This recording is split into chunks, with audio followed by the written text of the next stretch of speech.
Bienvenue chez Basilic, le podcast pour changer de regard et imaginer ensemble un futur désirable.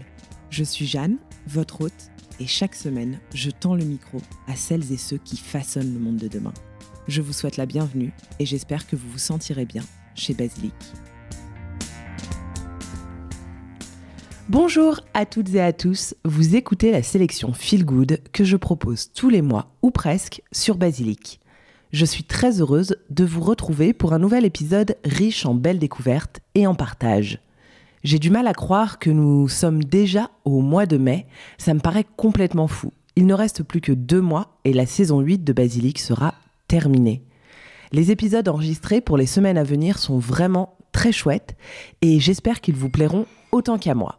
Et je peux d'ores et déjà vous l'annoncer, mais du changement est à venir pour la rentrée de septembre, et notamment sur Basilic. Mais je vous en dirai un petit peu plus d'ici quelques semaines.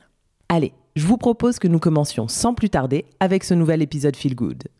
Avec le retour du printemps, de nombreux événements sont organisés un peu partout en France pour célébrer le monde vivant, s'entraider et se réunir.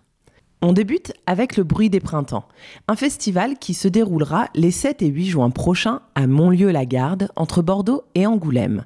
Louise, l'une des bénévoles actives sur ce projet, me l'a présenté en m'expliquant qu'avec ses amis, co-organisateurs de l'événement, il souhaitait proposer une programmation artistique accessible et exigeante à moins d'1 heure de Bordeaux et d'Angoulême, dans un village isolé de l'offre artistique de la région, et créer ainsi un temps fort d'accueil, de dynamisme et de lien social.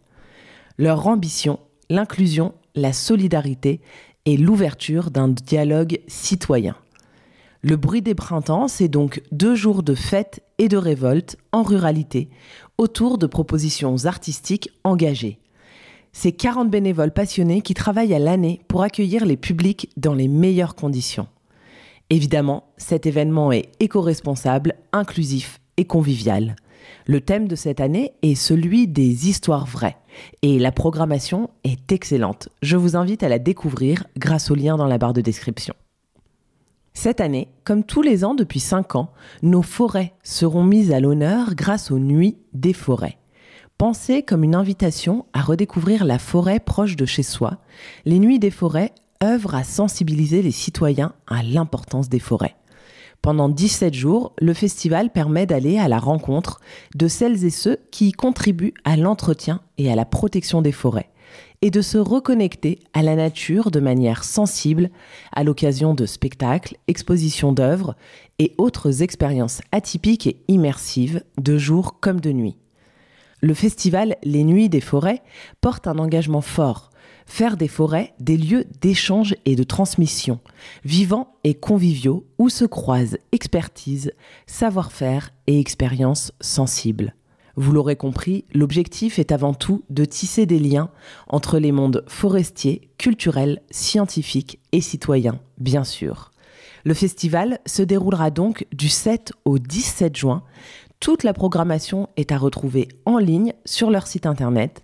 Je suis certaine que vous trouverez un événement à proximité de chez vous, que vous viviez en France métropolitaine, en Guyane, en Martinique, à La Réunion ou encore en Nouvelle-Calédonie.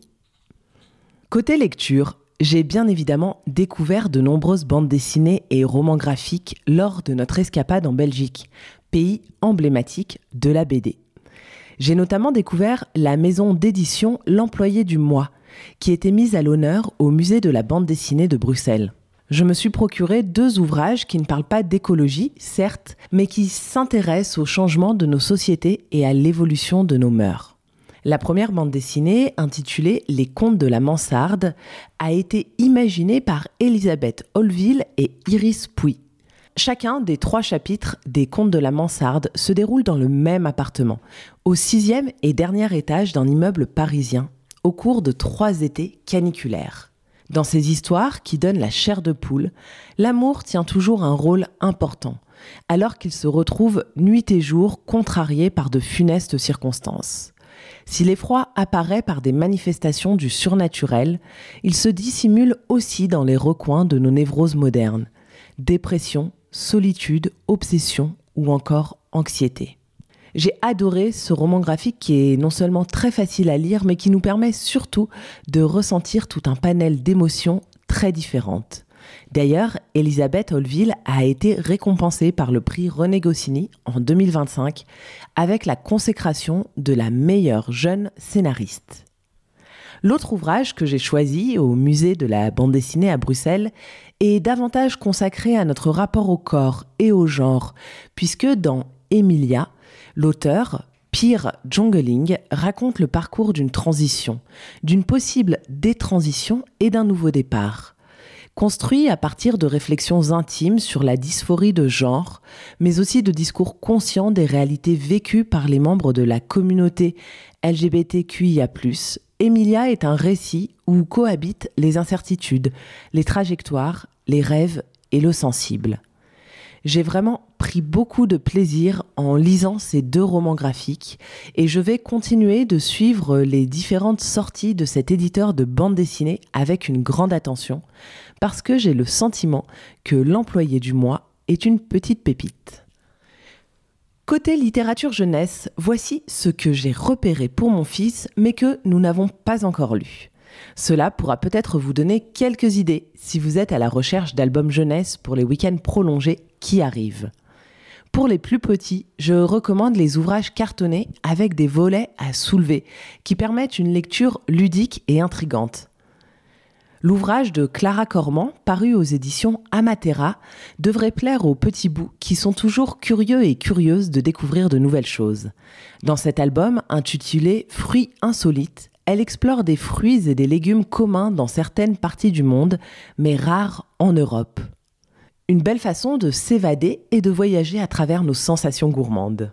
Pour les plus grands, à partir de 6 ans, j'ai repéré l'encyclopédie de la vie sous-marine, parue aux éditions Albatros.